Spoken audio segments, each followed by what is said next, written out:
जय श्री कृष्णा दोस्तों, स्वागत है आपका मेरे चैनल भक्ति मार्ग में। आज हम आपके लिए लेकर आए हैं हरियाली तीज की प्रामाणिक कथा। श्रावण मास में आने वाली 27 जुलाई को हरियाली तीज का पर्व मनाया जाएगा। इस दिन सुहागिनें व कुंवारी कन्याएं माता पार्वती और भगवान शंकर को खुश करने के लिए हरियाली तीज का व्रत रखती है। लेकिन कोई भी व्रत बिना कथा के संपूर्ण नहीं होता, इसलिए हरियाली तीज की कथा हम आपके लिए लेकर आए हैं। शास्त्रों में कहा गया है कि कथा को बीच में नहीं छोड़ा जाता, उसे संपूर्ण ही श्रवण करना चाहिए। तो चलिए सुनाते हैं आपको हरियाली तीज की प्रामाणिक कथा। सबसे पहले हरियाली तीज के बारे में थोड़ा सा जान लेते हैं कि हरियाली तीज क्यों मनाई जाती है। हरियाली तीज सावन के महीने में आने वाला एक पर्व है जो देवी पार्वती को समर्पित है। भविष्य पुराण के अनुसार तीज यानी तृतीया तिथि का व्रत और पूजन देवी पार्वती को प्रसन्न करने के लिए किया जाता है। पुराणों के अनुसार चंद्रमा की 27 पत्नी है। इनमें चंद्रमा रोहिणी को सबसे अधिक प्रेम करते हैं। पुराण के अनुसार रोहिणी ने त्रिसतिया तिथि का व्रत किया था, जिससे रोहिणी के प्रति चंद्रमा का प्रेम सबसे अधिक है।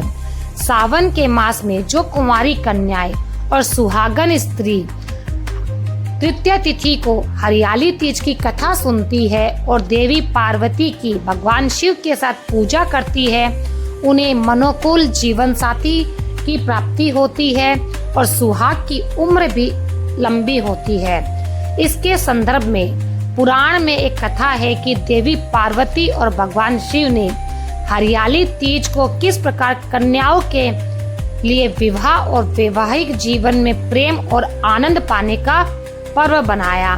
तो चलिए शुरू करते हैं आज की हमारी हरियाली तीज की व्रत कथा। एक समय की बात है, देवी पार्वती अपने पूर्व जन्म में दक्ष प्रजापति की पुत्री सती थी। उस समय दक्ष प्रजापति के विरोध और इच्छा विरुद्ध जाकर देवी सती ने महादेव से विवाह किया था। दक्ष प्रजापति भगवान विष्णु से देवी सती का विवाह करवाना चाहते थे, लेकिन देवी सती भगवान शिव को अपना पति हृदय से मान चुकी थी।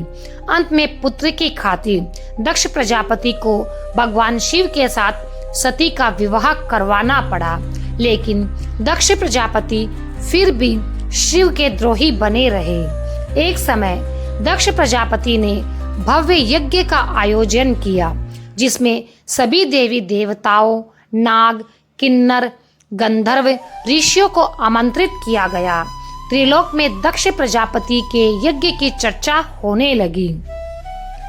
बाद में बात देवी सती के कानों में भी आई और वह बहुत दुखी हुई कि उनके पिता ने महादेव और उन्हें यज्ञ में शामिल होने के लिए आमंत्रित ही नहीं किया। इस बात से देवी सती को बहुत दुख पहुंचा और वह फिर भी बिना बुलाए पिता के यज्ञ में जाने की जिद करने लगी। महादेव में देवी सती से कहा कि हे देवी, बिना बुलाए पिता के घर जाने से भी मान सम्मान की हानि होती है, इसलिए मेरी बात मानो और तुम ना जाओ।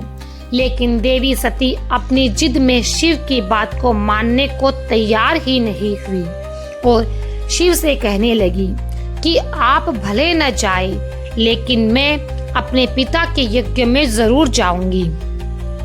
और वह शिव की आज्ञा ना मानते हुए मायके चली गई। दक्ष प्रजापति ने जब देवी सती को बिना बुलाए आए देखा तो देवी सती और महादेव का बड़ा अपमान किया। उस समय देवी सती को महादेव की बातों का स्मरण हो आया और अपनी भूल पर वह प्रायश्चित करने लगी। सती ने कहा कि महादेव के मना करने पर भी मैं यहाँ आई और मेरे कारण मेरे पति का अपमान हुआ, अतः अब मैं किस मुंह को लेकर शिव के समक्ष जाऊंगी। दुखी और क्रोधित हुई सती उसी समय पिता के यज्ञ कुंड में शिव का ध्यान करते हुए कूद गई और सती हो गई। देवी सती के अग्नि कुंड में देह त्याग की सूचना मिलते ही भगवान शिव अत्यंत क्रोधित होकर वीरभद्र को प्रकट किया, जिसने दक्ष प्रजापति के यज्ञ को नष्ट कर दिया।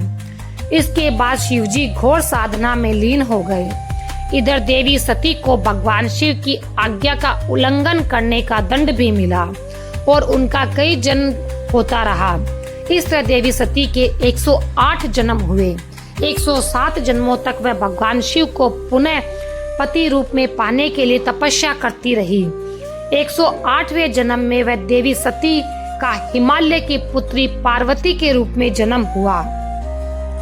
इस जन्म से देवी पार्वती ने भगवान शिव को पति के रूप में पाने के लिए सावन में मृत्तिका यानी मिट्टी से शिवलिंग का निर्माण करके भक्ति भाव से शिवजी का पूजन किया और तपस्या में लीन हो गई।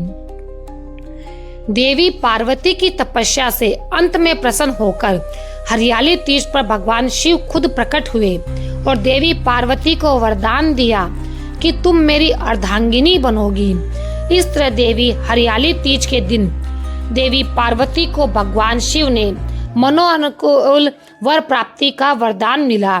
इसके बाद भगवान शिव ने देवी पार्वती के आग्रह पर कहा कि जो भी कुंवारी कन्या हरियाली तीज का व्रत करके भगवान शिव और देवी पार्वती की पूजा करेगी, उसे कामना के अनुसार सुयोग्य पति की प्राप्ति होगी।